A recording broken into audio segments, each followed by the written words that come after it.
Sriyanka in us, and like she was the glue of the group, we will take this legacy forward.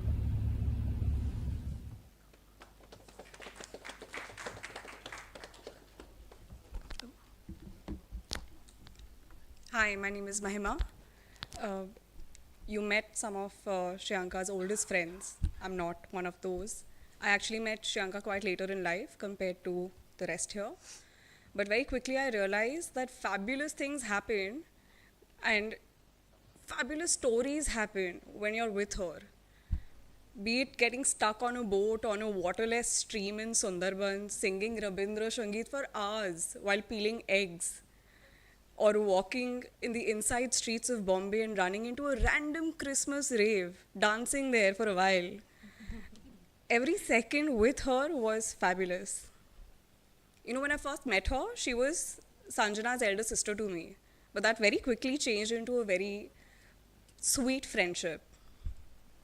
Over the pandemic, I had the privilege of spending long hours with her on the terrace. We were armed with yoga mats, foldable chairs, several bottles of wine, and huge candles.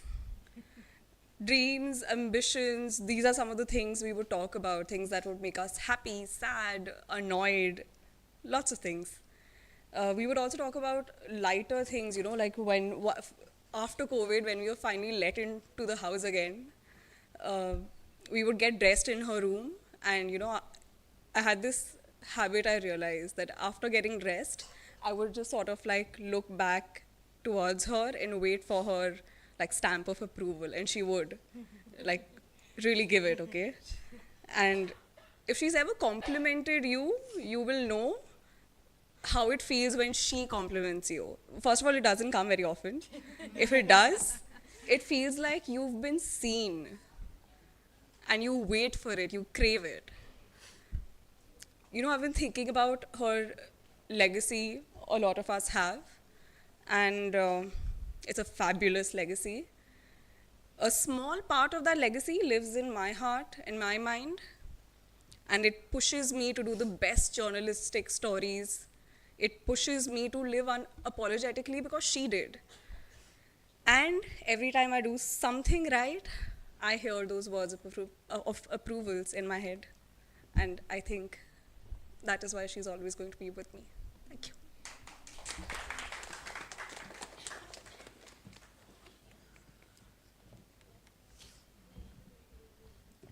Hello, I'm Bias. I met Sriyanka in my first year in college, in Presidency College, and knew very quickly that she was an exceptionally talented girl. She was gifted. But apart from being gifted, Sriyanka also gave the best gifts. Sriyanka was and continues to be a people magnet. When I first became friends with her, she already knew everyone, other departments, quiz club, debate society, college union, canteen, or সবাইকে চিনতো.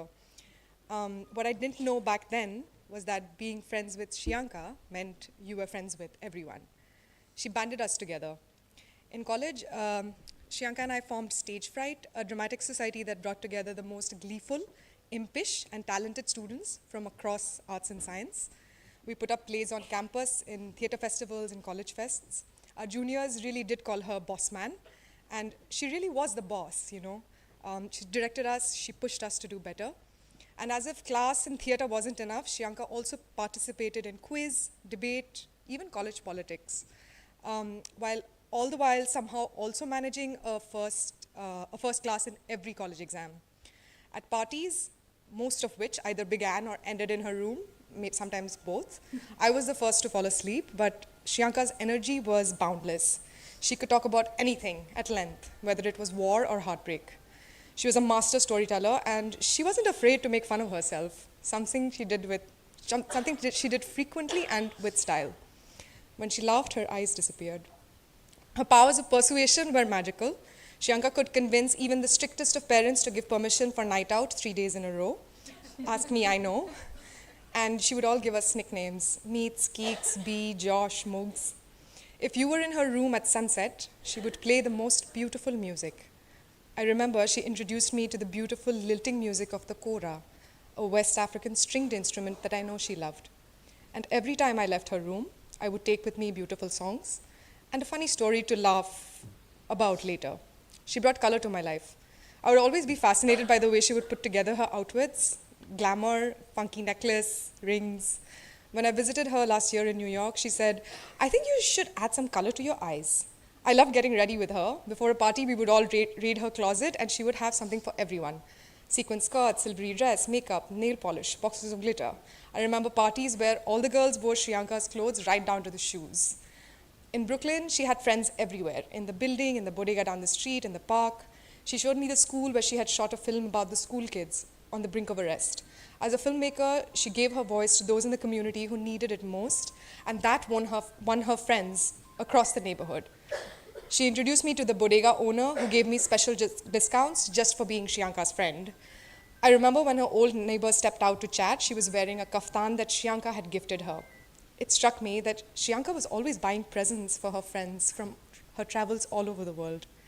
But while Sriyanka chose these beautiful presents and these material gifts intentionally, the ones that are most precious are the gifts she gave without thinking. Color, music, nicknames, heartfelt conversations, absurdly funny stories, and most importantly, friends, in this room and beyond. I'm fortunate that I get to keep these gifts, even though we couldn't keep her. Sriyanka was giving and generous in many ways that she didn't know herself. Her friendship was, and will always be, the most precious gift, a touchstone that reminds me to be more giving and to give without thinking, just like she did. I'm grateful for my friend, for my gifted friend, Sriyanka. I miss you every day.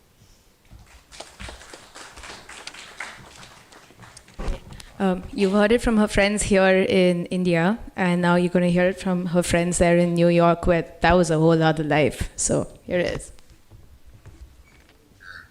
Testing the video for our special tribute to Sriyanka today. It's hard to believe that it's been 6 months since she left us, but we know that she's with us in spirit, in the clouds, in the sun, in the rain, in our hearts. So we love you, and we're going to offer special words. Thank you.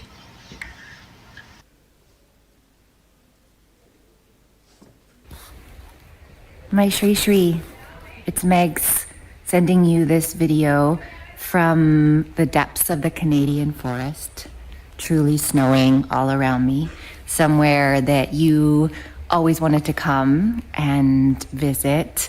And so now we're here together, sending you this very Canadian message to my darling, darling Shri.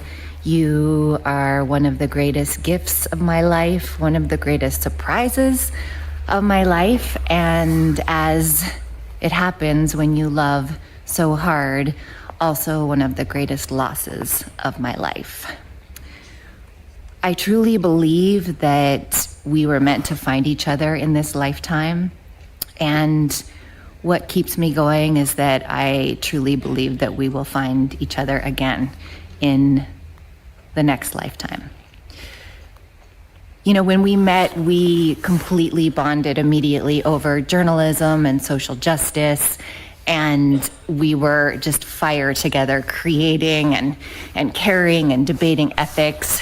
But soon it became clear to me, and I think I've had a lot of time to reflect on this now, that we really saw each other, you know, and beyond all of the work and all of the creation and all of the shared common interests, we just saw each other where we were at that time. And for me, that meant, you know, in the throes of newish motherhood, trying to sort out what it meant to have my career and my social life, be a mother, be a wife, you know, sometimes suffocated by the domesticity of it all. And I saw you as being so, you know, young and strong and free and wild, but also away from your family and maybe needing a little bit of what was suffocating me, which was my domestic life. And what happened was the most beautiful exchange where you gave me a bit of